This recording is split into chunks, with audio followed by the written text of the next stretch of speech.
5 বছর আগে থমকে যায় কুষ্টিয়া চিনিকলের শ্রমিকদের কোলাহল আর মেশিনের শব্দমুখরতা। মাথায় লোকসানের বোঝা নিয়ে বন্ধ হয়ে যাওয়া ঐতিহ্যবাহী চিনিকলটি যেন এখন ভুতুড়ে বাড়ি। কুষ্টিয়ার একমাত্র চিনিকল বন্ধ হয়ে যাওয়ায় মানবেতর জীবনযাপন করছেন অন্তত 1000 শ্রমিক কর্মচারী। ভালো নেই এ অঞ্চলের আখ চাষিরাও। শ্রমিকরা জানান, চিনিকলের উপর চোখ পড়ে স্থানীয় প্রভাবশালী রাজনীতিবিদদের। এতে ক্রমেই লোকসানে ভুগতে থাকে চিনিকলটি। অবশেষে 2020 সালে লোকসানের অজুহাতে আখ মারাই কার্যক্রম বন্ধ করে পতন হওয়া স্বৈরাচার সরকার। এরপর থেকেই বন্ধ হয়ে যায় কুষ্টিয়া সুগার মিল, আর এর মাধ্যমেই নিভে যায় হাজার মানুষের আশার বাতিঘরটি। আমাদের কি করুণ অবস্থা, আমাদের বয়স শেষ হয়ে গিয়েছিল, আমরা আজকে এখানে আত্মহতি দিচ্ছি, আমাদের কোনো কারখানায় যাওয়া যায় না, আমাদের বয়স শেষ হয়ে গেছে, আমরা কি করব, কি করতে পারি। আমরা দেখতে পেলাম এখানে যারা অবসরের মানুষগুলো তারা এসে ধর্ণা দেয়, তাদের কারোর জামা ছিঁড়া, কারোর জামা ময়লা, কারোর চুল লম্বা হয়ে গেছে, কারোর বিভিন্ন ভাবে এই অবস্থায় চলছে। আমরা আজকে রাস্তার মানুষ হয়ে গেছি, আমাদেরকে দেখলে মানুষ ঘৃণা করে, কারণ অর্থ না থাকলে কেউ ভালোবাসতে চায় না।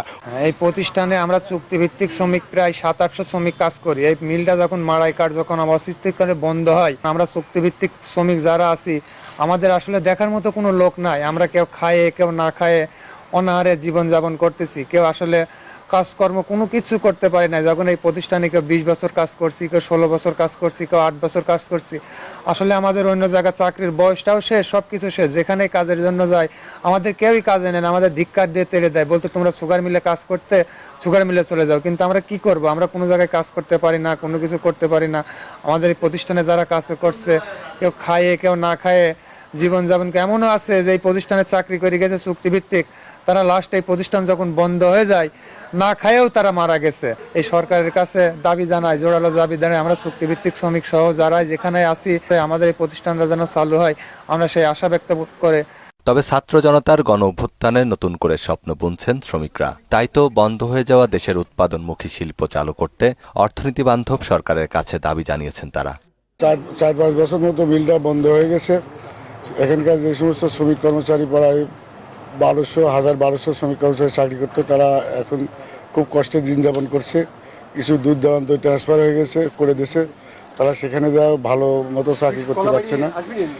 আর যারা রিটায়ার্ড হয়ে গেছে তারা তো টাকা পয়সা উদ্যোগতি কিছুই পায় নাই, তারা খুবই মানবতার জীবনযাপন করছে।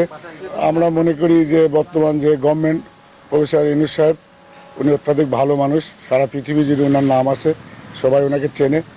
উনি যদি দয়া করে আমাদের কুষ্টিয়া সুগার মিল সহ যে কটা মিল বন্ধ হয়েছে, যদি উনি দয়া করে চালুটা করে দিতেন মিলটা, তাহলে আমাদের জন্য বা এলাকার এর সাথে অনেক চাষিরা জড়িত, তাহলে খুবই উপকৃত হতো। আমরা ইতিপূর্বে অনেক জায়গায় দেন দরবার করে কোনো লাভ করতে পারি নাই। তবে আমরা আশাবাদী বর্তমান যে সরকার আসছেন, ডক্টর ইউনূস সাহেব সরকার প্রধান যিনি হয়েছেন আর কি, ইউনূস সাহেবের কাছে পর্যন্ত যদি এই জিনিসটা যায়, তাহলে আমার বিশ্বাস অবশ্যই উনি এটাকে প্রোডাক্টিভিটির উপর ওনার একটা মাথায় আছে, উনি এটা ব্যবস্থা নেবে বলে আমি মনে করি। কর্তৃপক্ষ বলছে, সরকারের নতুন নির্দেশনা পেলে চিনিকলটি পুনরায় চালু করা সম্ভব। আমরা বন্ধও করি নাই, আমরা সবসময় চালু করার পক্ষে, কারণ সরকারের চিঠিতে বন্ধ হয়েছে এবং সরকারের চিঠিতেই চালু হবে।